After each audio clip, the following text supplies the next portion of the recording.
Баршаңызға белгілі, Назарбаевтың 25 күнгі үндеуі халықтың арасында көптеген пікір туғызды.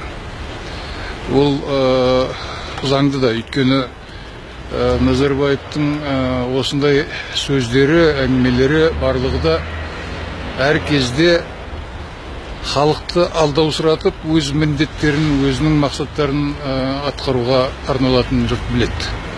Және бұл жолда солай болды. Мәселен, бұл кісі өзінің сөзінде біз жаңа мемлекет, жаңа экономика, жаңа қоғам құрдық дейді. Мүмкін құрған да шығар. Бірақ ол қандай мемлекет, қандай экономика, қандай қоғам. Мәселе сонда. Ал шын мәнінде бұл Назарбаевтың ылғи бейне бір халықтың мүддесін ойлап, қамқорлық жасап айтатын сияқты сөздерінің барлығы да алдау, өтірік сөз. Өйткені біз ақымақ емес, көріп отырмыз, біліп отырмыз ғой. Оның құрған мемлекеті ол халыққа қарсы диктаторлық режим. Сол режимнің көмегіменен ол халықты бұғалықтап ұстап отыр. Өз деген істеп отыр. Ешкіммен ақылдаспайды, ешкім айтқан тыңдамайды. Бұл режимнің ең соңғы мәселен жасаған масқара тірлігі ол өз елі мен жерін қорғаған қазағымыздың екі батыры Макс Боқаев пен Талғат Аянды 5 жылға түрмеге соттап жіберді. Бұл енді сүйекке таңба жағдай ғой. Қайталап айтамын, өз жері мен елін қорғаған үшін әртүрлі жалған айыптарменен оларды қазір міне түрмеге отырғызды. Назарбаевтың құрған мемлекетінің сиқы осы. Екінші экономика. Назарбаев құрған экономика. Ол жұрттың бәрі тағы да бұны өте жақсы біледі. Ол шикізат экономикасы. 25 жыл басқарғанда Қазақстанда Назарбаев ақыры бізді өндірісті жасай алмады. Және оған ол керек те болмады. Өйткені шикізат экономикасы оның өзіне, айналасына және әртүрлі байларға, олигарх, латифундистерге өте қолайлы. Міне солар соны пайдаланып, қазір Назарбаевтың отбасынан бастап қыздары бар, күйеу балалары бар, Форбстың тізімінде қазір барлығы. Халықты тонап алған ақшасыменен миллиардер болып сонда жүр. Халық қайыршы, тоналған халық қайыршы. Міне экономикасының сиқы Назарбаев. Үшінші, ол құрған қоғам, қазақша айтқанда, азған патша елді аздырады дейді. Қазір мұна азған билік Назарбаев бастаған. Шын мәнінде біздің қоғамда аздырып жіберді. Айналаңа қарасаң қазір шошисың. Кейде тіптен етің үйреніп кетті. Қазір адам өлтіріп жатыр, ұрлап жатыр, тонап жатыр деген кезде бұрын шошып, төбе шашымыз тік тұрып, аза бойымыз қаза болатын. Қазір тіптен үйреніп бара жатырмыз соған. Демек бізді аздырып жіберді. Енді ойлаңыз, осындай мемлекет, осындай экономика, осындай қоғам құрған билік қалайша ол біздің елімізді демократияландырады? Қалай ол өзгерістер жасайды халықтың пайдасына? Сондықтан оның барлығы өтірік, алдау сөз. Ал шын мәнінде Назарбаевтың көздеп отырғаны мына билікті бөлісу деген желеуменен қайтаран тағы өзінің диктаторлық жүйесін нығайту. Және бұдан ол пайда табады. Өйткені анау міндетті, мына міндетті ан жаққа ысырып тастап, ол өзін жауапкершіліктен құтқарады. Ал бірақ билікті тізгінді қолында ұстап отырады. Ол айтты ғой, мен жоғарғы би боламын, арбитр боламын деп. Демек бұл отырып алып барлығын реттеп отырады. Сонда анау ол өзі құратын үкімет, ол өзі құратын парламент, олардың барлығы да бұнға айтқанымен жұмыс істейді ғой.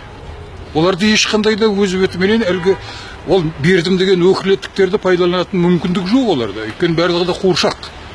Үкіметті қалай құратынын біз білеміз, парламентті қалай сайланатынын білеміз, өтірік сайлауларменен қуыршақ депутаттарды отырғызып қояды да, сосын айтқан істеді. Сол тұрғыда бұның барлығы да, былайша театрдың тілімен айтса, бутафория. сол тірліктеріменен, жалған тірліктерімен, алдау тірліктерімен Назарбаев өзінің билігін әрі қарай жалғастырғысы келеді. Ұзағырақ жалғастырып, халықты алдап қойып, сол бұрынғы өзінің диктаторлық саясатын, былайша айтқанда, тырнақшада жаңаша жалғастыру үшін жасап отыр бұның бәрін.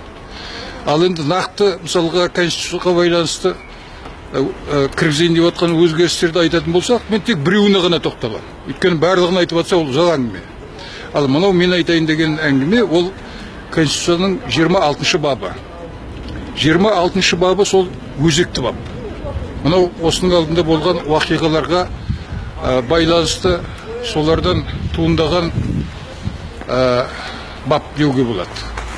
Нақтылай айтқанда, былтырғы сәуір айында болған халықтың толқулары, жерге қатысты митингілер, біздің Макс пен Талғаттың ақыр аяғында сотталып кететін жағдайлар, солардың барлығы халықтың бар екенін және өзінің үні бар екенін, пікірі бар екенін көрсетті. Содан шошынған Назарбаев өздерінің жер кодексіне кіргізбек болған, кіргізген дәлірге айтқанда, баптарға мораторий жариялады, білеміз ғой, 5 жылға. Сосын ойланған болу керек, бұл бүйтетін болсақ, біз онда тіптен халықты тонау мүмкіндігінен айырылып қаламыз ғой деп. Сөйтіп, міне мынандай амал жасап отыр. 26-шы бапқа мен арнайы жазып алдым, жаңағы кіргіземіз деп отқан өзгерісін. Әркім өзінің жеке меншігінде кез келген заңды алынған мүлігі болуға құқылы дейді. Ал енді ойланып қараңыз. Бұрын Қазақстан азаматы деген сөз сонда тұрған. Ол жойылып кетті. Жоқ.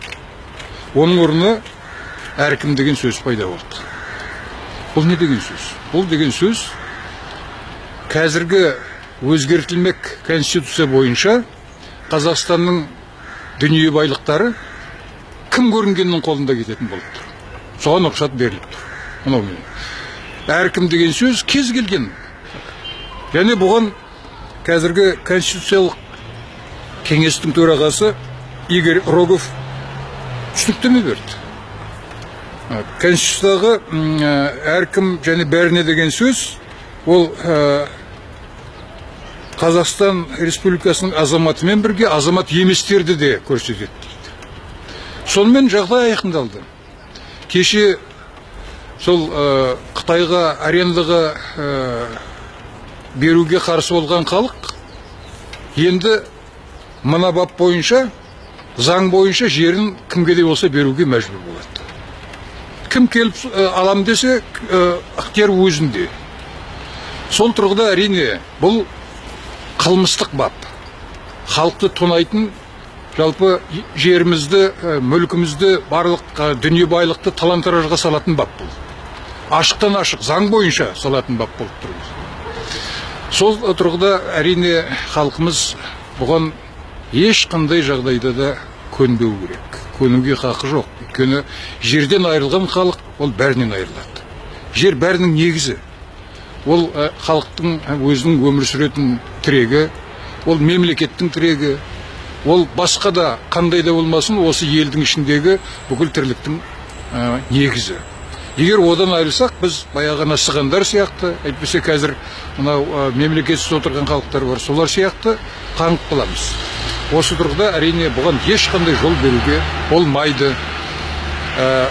Мына Конституцияға өзгерістерге шешімді түрде халық қарсы тұру керек деп есептеймін.